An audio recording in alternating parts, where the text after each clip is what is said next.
Baik, pada video kali ini saya dan teman saya akan menjelaskan etika akademik dan penulisan teks ilmiah. Nah, apa sih etika akademik itu? Etika akademik adalah aturan moral dalam dunia pendidikan yang menuntut kejujuran, tanggung jawab, dan keterbukaan saat membuat karya ilmiah. Etika ini mengharuskan kita menyampaikan ide dengan jujur, menghargai karya orang lain, serta tidak memalsukan, menipu, atau mengambil hasil kerja orang lain. Penulisan teks ilmiah. Nah, penulisan teks ilmiah adalah proses menulis karya yang bersifat objektif, sistematis, rasional, dan didukung oleh data. Dalam penulisan ilmiah, setiap ide atau informasi yang berasal dari orang lain harus dicantumkan sumbernya. Tujuannya, supaya tulisan kita bisa dipercaya dan peneliti lain dapat menelusuri sumber aslinya. Salah satu pelanggaran paling serius dalam penulisan ilmiah adalah plagiarisme, yaitu mengambil karya, ide, atau kalimat orang lain tanpa memberikan pengakuan. Plagiarisme memiliki beberapa bentuk. Yang pertama, plagiarisme langsung. Ini terjadi ketika seseorang menyalin kalimat orang lain secara utuh tanpa menyebutkan sumbernya. Contoh, menyalin paragraf dari artikel internet dan memasukkannya ke tugas tanpa mencantumkan nama penulis. Kedua, plagiarisme mozaik. Ini terjadi ketika penulis mengambil potongan-potongan kalimat dari berbagai sumber, menggabungkannya lalu menyusunnya seolah-olah itu adalah ide asli. Contoh, mengambil satu kalimat dari buku A, lalu satu kalimat dari jurnal B, hanya mengganti beberapa kata kecil, kemudian menyusunnya menjadi paragraf baru tanpa citasi. Ketiga, parafrase tanpa citasi. Ini terjadi saat seseorang mengubah kalimat orang lain dengan gaya bahasanya sendiri, tetapi tetap tidak menyebutkan sumber. Walaupun kalimatnya berubah, idenya tetap milik orang lain. Contoh, mengubah kalimat dari hukum merupakan mekanisme pengendalian sosial menjadi hukum berfungsi sebagai alat untuk mengatur perilaku masyarakat, tetapi tetap tidak mencantumkan dari mana sumbernya. Selanjutnya, terdapat bentuk plagiarisme lain dan cara menghindarinya. Bentuk plagiarisme yang pertama adalah plagiarisme diri sendiri atau self-plagiarism. Plagiarisme diri sendiri terjadi ketika seseorang menggunakan kembali karya atau tugas miliknya yang pernah dipublikasikan sebelumnya tanpa mencantumkan sumber aslinya. Misalnya seperti mengumpulkan tugas yang sama di dua mata kuliah yang berbeda, lalu mengambil bagian tulisan dari skripsi atau artikel lama dan memasukkannya ke tulisan baru tanpa penjelasan bahwa itu adalah karya sebelumnya. Mengapa salah? Karena meskipun karya tersebut milik sendiri, namun tetap dianggap pelanggaran etika akademik karena publikasi atau tugas yang berbeda seharusnya memiliki orisinalitas dan kontribusi baru. Bentuk yang kedua adalah citasi tidak akurat atau inaccurate citation. Citasi tidak akurat terjadi ketika penulis mencantumkan sumber secara salah, tidak lengkap, atau bahkan menyesatkan. Contohnya seperti menyebut nama penulis atau tahun terbit yang tidak sesuai, kemudian mengutip pernyataan dari satu sumber tapi menulisnya seolah berasal dari sumber yang lain, atau menyadur isi tanpa mencantumkan halaman yang tepat. Mengapa salah? Karena kesalahan dalam citasi dapat menyesatkan pembaca, mengurangi kredibilitas penulis, dan dianggap bentuk ketidakjujuran akademik. Lalu, bentuk yang ketiga adalah fabrication dan falsification, merupakan dua bentuk pelanggaran serius dalam dunia akademik. Fabrication berarti membuat data, hasil, atau informasi palsu yang sebenarnya tidak ada. Contohnya seperti menulis penelitian seolah-olah sudah dilakukan padahal datanya fiktif. Falsification berarti memanipulasi atau mengubah data agar hasilnya sesuai keinginan. Contohnya seperti mengubah angka hasil survei supaya tampak lebih baik atau sesuai hipotesis. Mengapa salah? Karena tindakan ini merusak integritas penelitian dan kepercayaan akademik, karena hasil yang disajikan tidak sesuai dengan kenyataan. Lalu bagaimana cara untuk menghindari plagiarisme? Yang pertama, menggunakan tanda kutip. Saat menulis ulang kalimat yang benar-benar diambil dari sumber lain atau kutipan langsung, menggunakan tanda kutip dan mencantumkan sumbernya dengan lengkap. Yang kedua, parafrase dengan benar. Menuliskan ide dari sumber lain dengan pemahaman sendiri namun tetap menyebut sumbernya. Yang ketiga, catat referensi sejak awal. Saat mencari literatur, langsung catat sumber seperti nama penulis, tahun, judul, penerbit, dan halaman. Ini akan memudahkan saat membuat daftar pustaka. Yang keempat, menggunakan gaya sitasi yang konsisten. Pilih gaya penulisan sitasi, misalnya APA, MLA, atau Chicago Style. Gunakan secara konsisten dalam seluruh tulisan. Yang kelima, Cek ulang tulisan. Menggunakan aplikasi pengecekan plagiarisme seperti Turnitin atau Grammarly untuk memastikan tidak ada bagian yang mirip dengan sumber lain tanpa kutipan.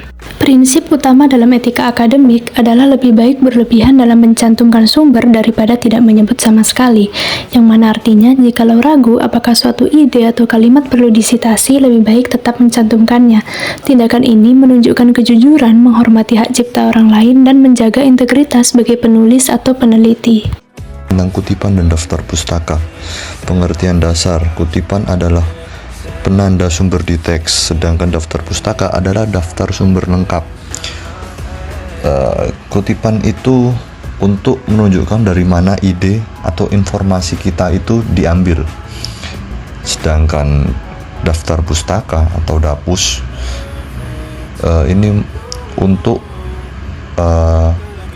semua sumber yang digunakan dalam penulisan dan ditempatkan di bagian akhir karya tulis, dan ini ditulis dengan lengkap. Nah, kita lanjut ke slide berikutnya, ke nomor berikutnya, yaitu nomor 2 fungsi utama, menghargai karya orang lain. Nah, menghargai karya orang lain ini artinya kalau kita mengambil ide atau data dari orang lain, kita tetap menyebutkan nama penulisnya. Yang kedua, menghindari plagiarisme atau menyalin karya orang lain tanpa menyebutkan sumbernya. Yang ketiga, membantu melacak sumber informasi. Jikalau pembaca tertarik dengan sumber yang kita gunakan, mereka bisa langsung mencari di daftar pustaka. Yang ketiga, kita lanjut ke tips praktis. Pastikan kutipan dan daftar pustaka sesuai. Tambahkan halaman untuk kutipan langsung. Jadi ketika kita mengutip secara langsung, kita harus menambahkan halaman di belakangnya, seperti contoh di bawah ini. Contoh gaya sitasi APA atau American Psychological Association. Nah, dalam contoh ini kutipan yang tidak langsung itu ditulis seperti Rahma, 2021. Tapi kalau untuk menyalin kalimat asli dari sumber atau kutipan langsung, kita harus menambahkan halaman di belakangnya. Misalnya Rahma, 2021, P. P dalam arti ini page atau halaman, P.78. Sedangkan dapus atau daftar pustaka ditulis dengan nama penulis, yaitu Rahma. Seperti contoh, nama penulis Rahma, S. tahun diterbitkannya 2021 dan judul buku miring, judul Effective Study Techniques ditulis dengan miring.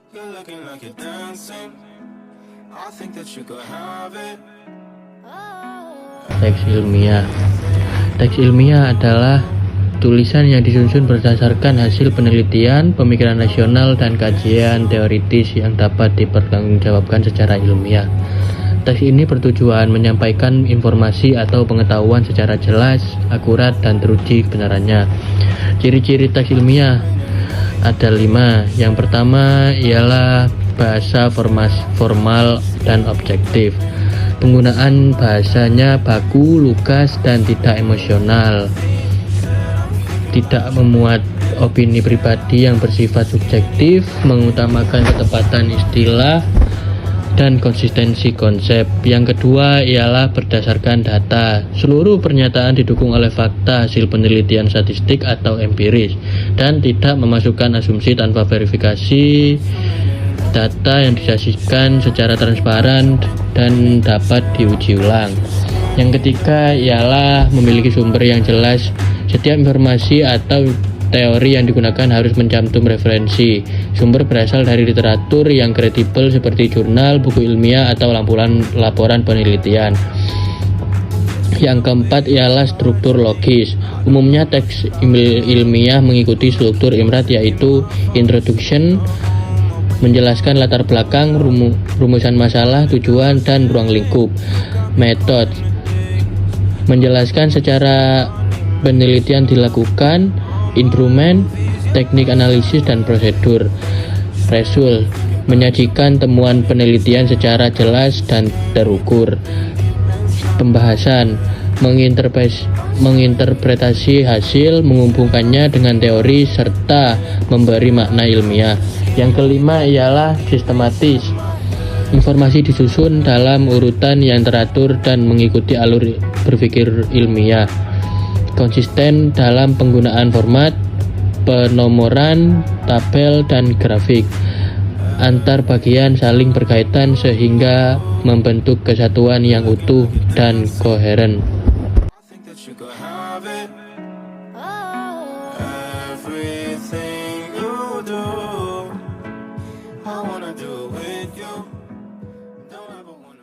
Ragam teks ilmiah.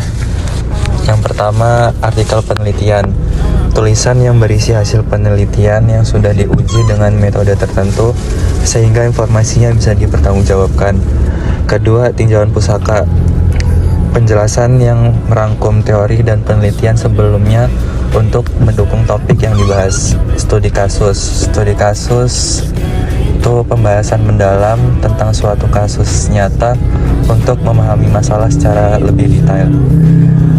Laporan teknis. Laporan teknis itu dokumen formal yang menjelaskan proses atau hasil kerja secara jelas dan sistematis. Terakhir ada skripsi. Skripsi itu karya ilmiah yang disusun sebagai tugas akhir dan berisi penelitian mahasiswa. Selanjutnya, seragam teks non-ilmiah. Yang pertama ada cerita. Cerita itu tulisan yang lebih bebas, bisa berdasarkan imajinasi atau pengalaman. Kedua, opini. Opini itu penyampaian pendapatan pribadi penulis tentang suatu hal. Ketiga, blog. Blog itu teks yang ditulis dengan gaya lebih santai dan biasanya dipublikasikan secara online. Yang keempat, ada informasi, ada berita. Berita itu informasi terbaru yang disampaikan kepada masyarakat, namun tidak selalu mengikuti metode ilmiah. Iklan. Iklan teks yang dibuat untuk menarik perhatian atau mempengaruhi pembaca. Terakhir, intinya, teks non ilmiah tidak terikat atau formal dan tidak wajib memakai data penelitian. Langkah menulis. Tentukan topik. Mulailah dengan memilih topik yang ingin ditulis agar fokus pembahasan jelas. 2. Lalu kumpulkan data, cari informasi dari sumber yang dapat dipercaya untuk mendukung isi tulisan. Ketiga, susun kerangka. Buat alur tulisan agar bagian-bagiannya tersusun rapi. Keempat, tulis formal. Gunakan bahasa baku dan jelas supaya tulisan mudah dipahami. Kelima, sitasi. Cantumkan sumber sebagai bentuk penghargaan terhadap penulis asli dan menghindari plagiarisme. Keenam, revisi dan cek plagiarisme. Perbaiki tulisan dan pastikan isinya benar-benar asli dan tidak plagiarisme. Kesimpulannya, plagiarisme merusak integritas sehingga keaslian tulisan sangat penting. Kutipan membantu menjaga kejujuran dan menunjukkan sumber informasi. Kesimpulan terakhir, teks ilmiah harus objektif berdasarkan fakta dan disusun secara sistematis.